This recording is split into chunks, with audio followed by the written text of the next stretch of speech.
आशा की किरण।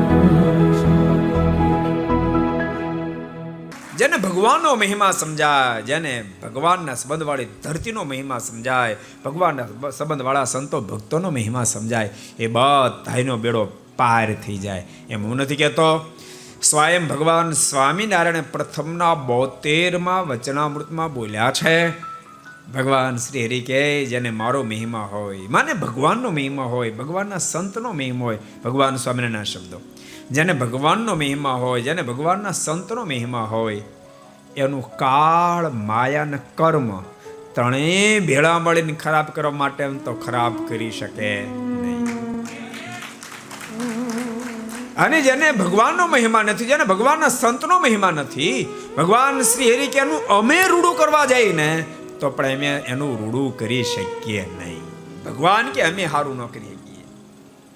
બાપ જેને મહિમા છે એનો બેડો પાર થાય. अगर ये वीडियो आपको पसंद आया हो तो लाइक करें और शेयर करना मत भूलिए. सब्सक्राइब करें सरदार कथा चैनल को और बेल आइकॉन पर क्लिक करना मत भूलिए लेटेस्ट वीडियो सबसे पहले पाने के लिए.